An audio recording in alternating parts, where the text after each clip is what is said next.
Good evening and welcome to this special edition of Cronkite News on Arizona PBS. I'm Melissa Stoney. Thank you for joining us. Tonight, we look back at stories having to do with housing and money, from issues those face finding affordable homes when they have pets to making solar energy more accessible. The demand for housing in Arizona has never been higher. A new bill was introduced today that would increase housing supply and affordability. Cronkite News reporter Molly McBride went down to the Capitol to speak with the representatives who are sponsoring the bill. Rent prices are continuing to climb, especially affecting mid to low-income families. Two legislators want to change that and are working together to combat the housing crisis. It's often said that purchasing a home is the greatest asset that one can obtain throughout our lifetime. I would say that that would be true if that goal was attainable. The state right now is facing a housing crisis, and we need a statewide response to this crisis. Republican Stephen Kaiser and Democrat Cesar Chavez are sponsoring Bill HB 2674. They say the bill will make more affordable housing available in Arizona. According to a national rent report, 4 Arizona cities are in the top 10 for fastest growing rent, including Scottsdale, Mesa, Phoenix, and Glendale. And streamline zoning processes that recognize the need for all types of housing in Arizona. The bill will take away unnecessary building requirements that limit affordable housing options. It also includes an $89 million investment to the Arizona Department of Housing Trust Fund. These dollars will support transitional, affordable, and workforce housing. Representative Chavez said that bipartisanship is essential to passing the bill. Everything that Arizona stands for has been done in a bipartisan fashion, and I hope and I know that that's not going to change with this particular bill. Chavez says that if the bill passes, people in Arizona will have affordable housing options that fit their needs and provide them the opportunity to invest in Arizona. In the newsroom, Molly McBride, Cronkite News. The Phoenix area saw housing prices surge more than 32% in 12 months. Those jumps in rent and housing mean people have to make really tough financial choices, including deciding between keeping their home or keeping their pets. The Arizona Pet Project has teamed up with other organizations to help people stay connected to their furry friends. A typical day at Altered Tales Barnard Clinic, dozens of animals wait their turn to see the vet. They're like 8.5, 9 years old. For the first time, this affordable nonprofit clinic is seeing pet owners struggling with basic necessities because of the huge increase in housing costs. How are you going to find housing? How are you going to find resources? Do you know how hard it is to live in a car with a cat? You know what it's like trying to put them in a carrier and live your life with a cat inside a Hyundai? We have this huge subsect of the population, our low-income community, who are struggling every day to make ends meet, facing impossible choices. Who eats? Do you keep a roof over your head or get your dog emergency veterinary care? Leanna Taylor is the CEO of the Arizona Pet Project, an organization that provides resources to families so they stay connected to their pets. One of the things that we're able to do for them is place their pets into temporary boarding, where we'll care for their animal for 30, 60, or 90 days until that family is able to regain housing and stability, and then reunify those pets and their people. The Arizona Pet Project teamed up with several animal welfare organizations to create the Pet Housing Help AZ Task Force. In addition to temporary housing, they've teamed up with other groups like Altered Tales to build a scholarship program and an application process for pet owners to get the services that they need. You can't feel judged or marginalized by Altered Tales because we know what you've been through. We've been there, and we want to make sure that you're successful and you're the best pet owner you can be. Other resources include pet food assistance, veterinary care, and rental and utility assistance for pet owners facing financial hardship. Arizona Pet Project encourages people in the community to get involved through fostering animals, making donations, or volunteering. To find out more information on how to get involved or if you are looking for pet housing help, go to pethousinghelpaz.org. Affordable housing is emerging as a prominent priority in the fight for economic equality. For members of the Pascua Yaqui tribe, a housing project is underway to put that housing within reach. Madison Thomas has updates on the progress. According to Keith Gregory, the tribe's director of housing, more than 1,000 families in the Pasquayaki tribe are on the wait list for affordable housing. But for 200 families, the wait will soon be over. Construction in southwest Tucson is in full swing on this housing development that is the first of its kind. What we're trying to do has never been done before anywhere in tribal housing. It's the first phase of the project, the phase that's under construction right now, is literally the largest tax credit project ever done in the United States on tribal land. Gregory says the tribe applied for the tax credits through the state's Department of Housing. The project received roughly $15 million through tax credits sold to investors. The tax credit program is authorized by the federal government. They allocate dollars to the states that then are allocated to individual projects. The project has experienced several setbacks and challenges along the way, which has pushed back completion dates. COVID was definitely one of them. We did lose a lot of manpower for quite a period of time. The construction company is expecting to complete the first phase of the project by the end of the year. The homes will have a modern look, and stakeholders say they will meet the needs of families in the community. Right now, we're building 50 homes. We got 3 types of models, a 2-bedroom, 3-bedroom, and 4-bedroom. This land behind me will soon be under construction as well. The development for new townhomes will begin soon. The next phase will include 27 units, and a third phase is currently in design. Gregory says that they are committed to providing the community with the resources that they need. Housing is more than just buildings. It's an opportunity to help people reach their own goals. After renting homes for 15 years, tenants will have the option to buy the home at a reduced rate.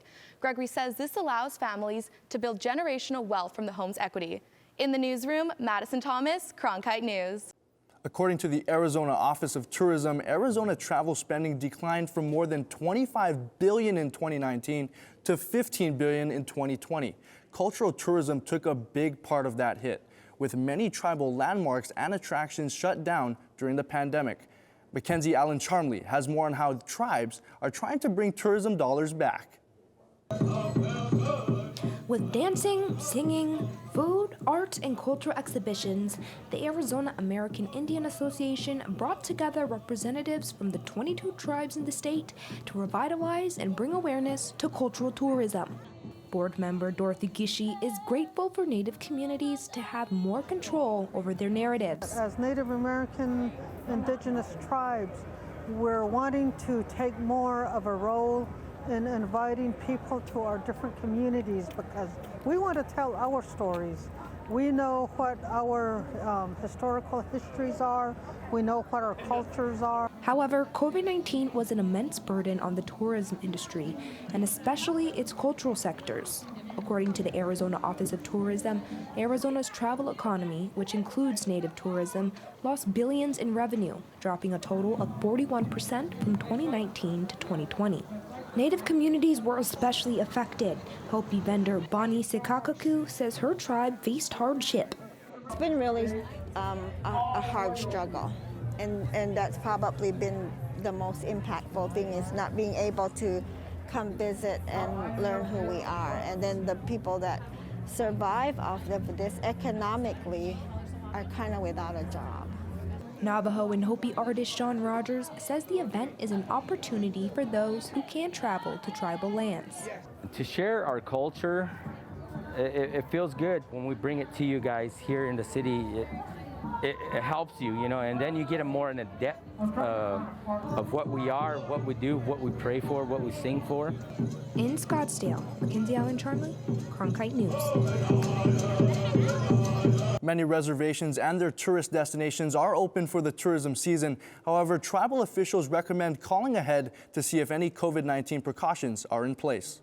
Lawmakers in Arizona and solar advocates are calling on the U.S. Senate to pass investments to support solar energy growth in the U.S. and here in Arizona.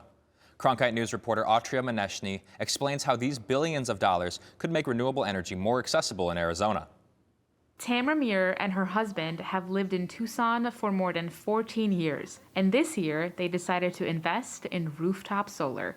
Our decision to install solar was based on two things. First, of course, was a desire to do our part to slow climate change. We all know, as has been mentioned, living in the desert, about the heat and the lack of water. It's costly to install solar. Muir says the federal and state tax credits influenced her decision to go solar. We'll be able to break even on the cost of our solar in less than 10 years. Some state lawmakers and solar advocates hope more people will follow in Muir's footsteps. That's why they gathered in Senator Mark Kelly's hometown of Tucson last week to urge him and Senator Kirsten Sinema to support climate investments that were part of President Joe Biden's Build Back Better Act.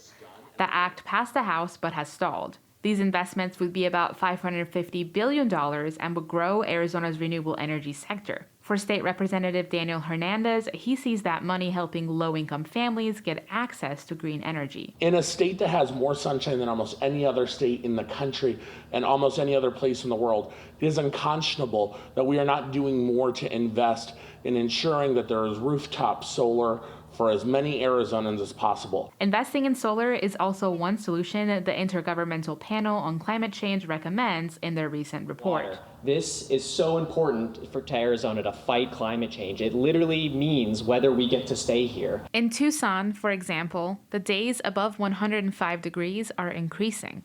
Tamara Muir gets this. She says for her, solar will help cut her electricity costs while she does her part to help slow climate change. We've already waited too long.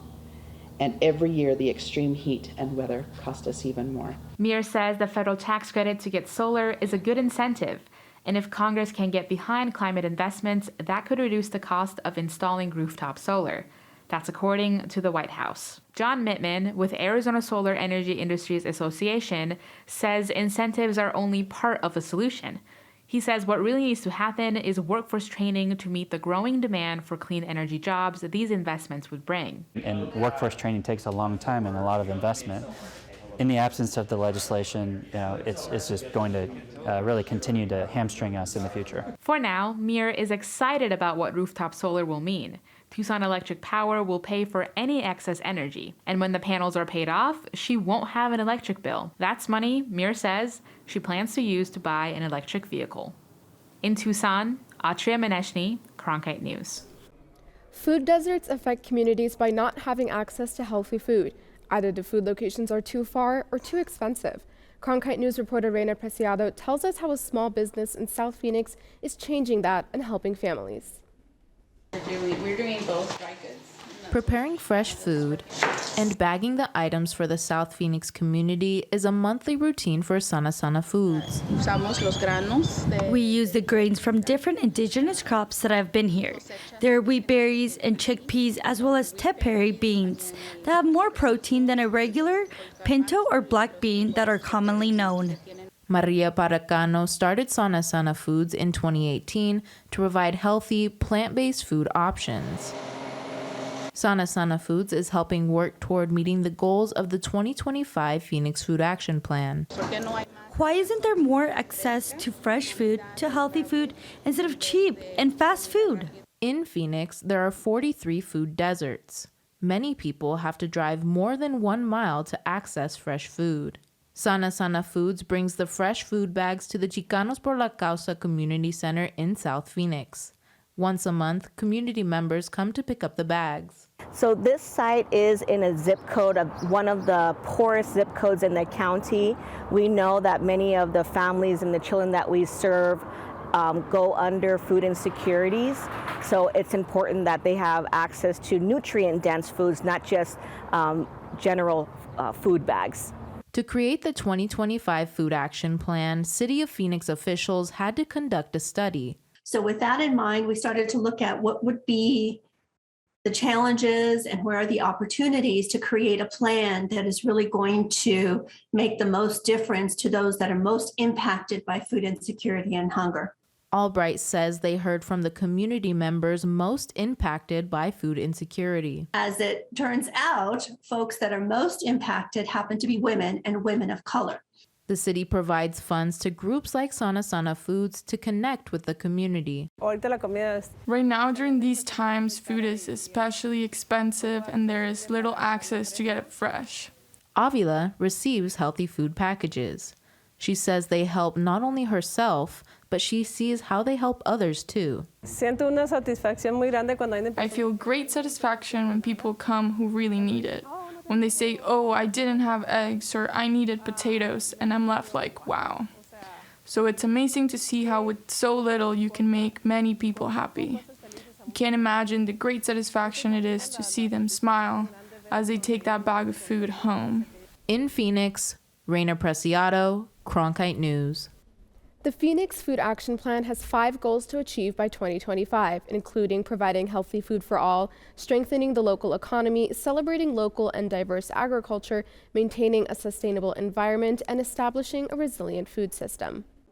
The pandemic led to the closure of many events, including the Renaissance Festival. Now, after 2 years, the festival is back open. Reporter Mia Marquez visited to see how vendors were eager to be back selling their wares. The excitement at the Renaissance Festival is welcome after a 2-year shutdown left many struggling to make ends meet and searching for new avenues to sell their goods. Being an entertainer, sometimes you never see something like this coming.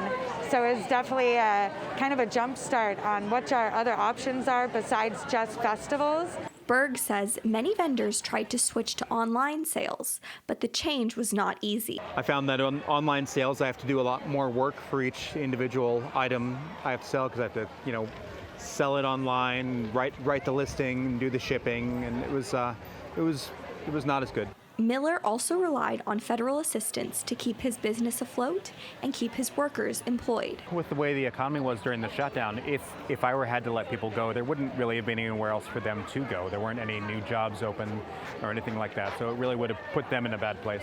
Berg, like many, travels year-round with the Renaissance Festival circuit, moving from town to town.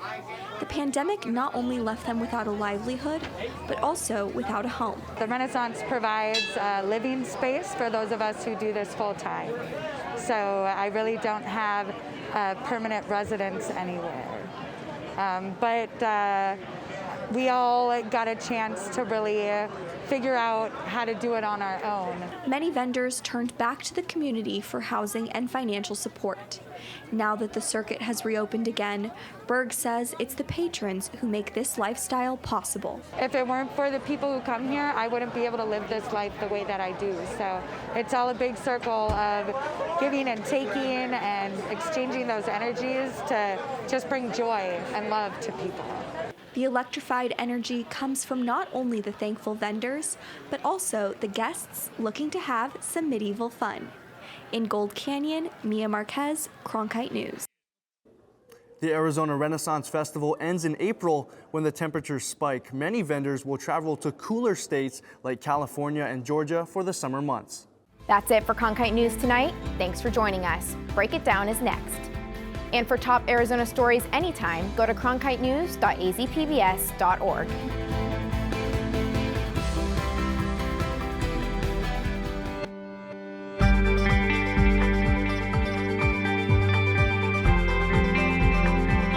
Break It Down is brought to you in part by Mayo Clinic and viewers like you.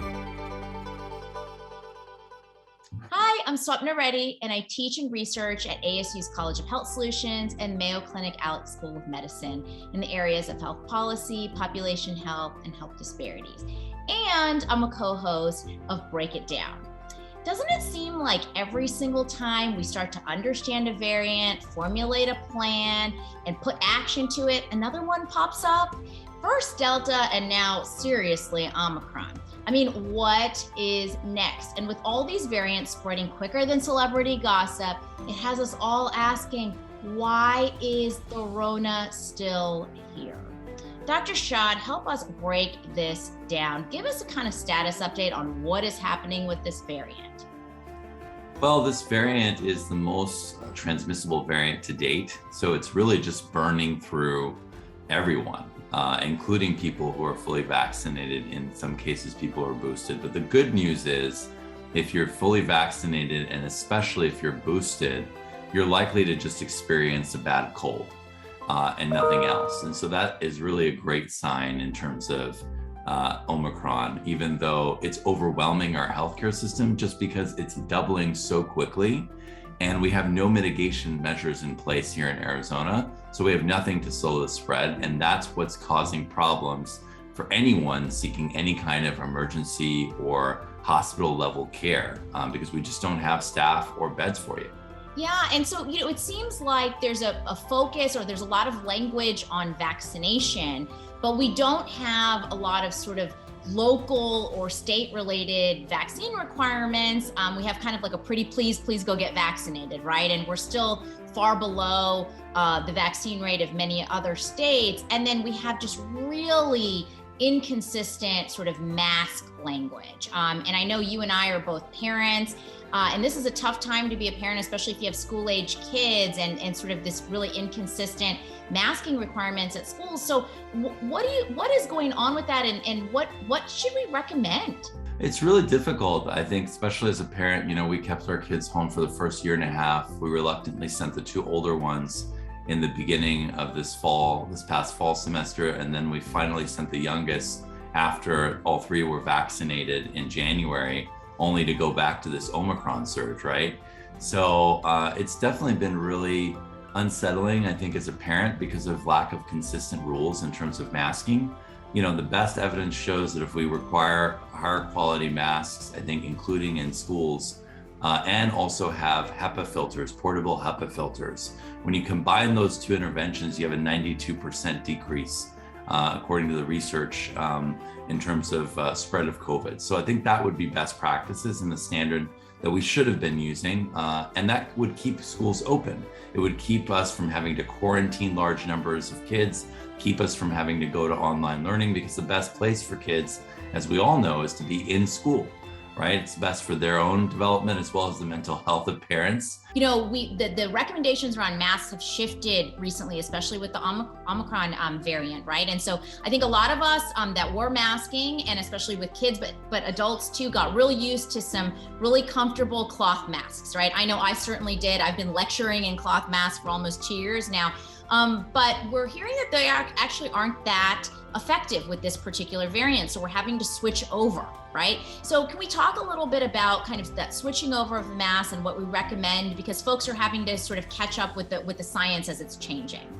Yeah, to be honest with you, I've been recommending KN95 or N95 since Delta came on the scene. Because once Delta came on the scene, we saw that even people who were vaccinated could spread the virus, and we just needed a higher quality mask. At this point, when you have such high levels of community transmission with Omicron, I really think N95s are the way to go.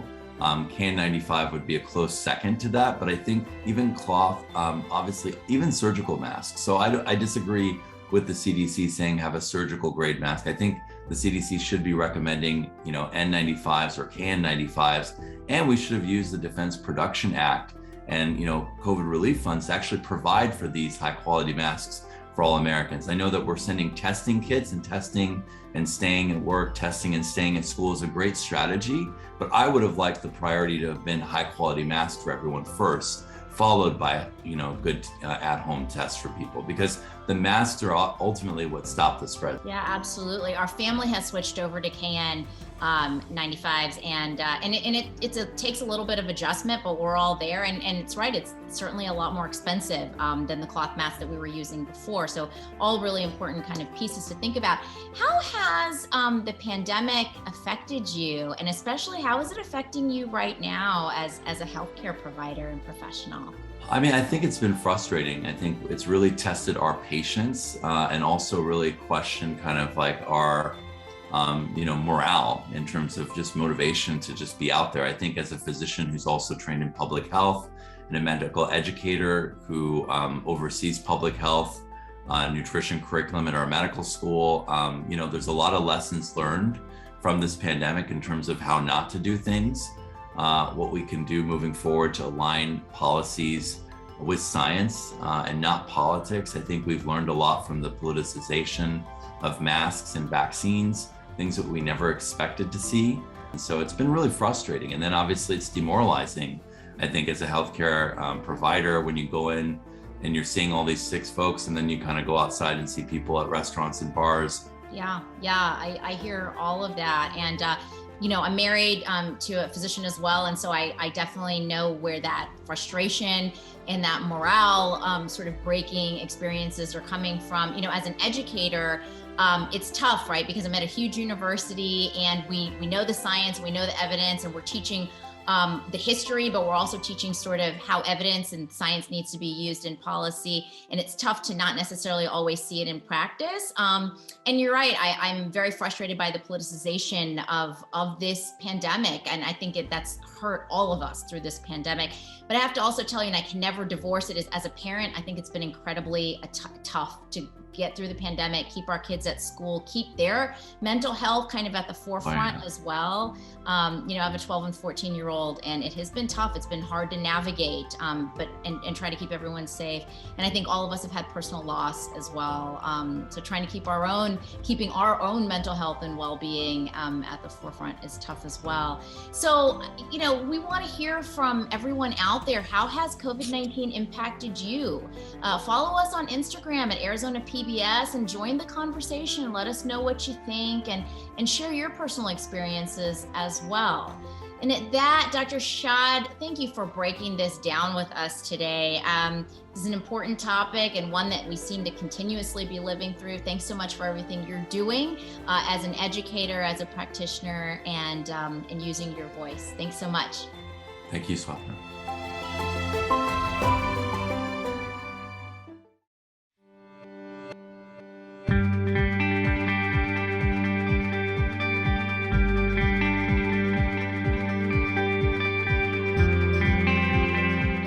This hour of local news is made possible by contributions from the Friends of PBS, members of your PBS station. Thank you. If you have comments about Arizona PBS News, please contact us at one of the addresses on your screen. Thank you.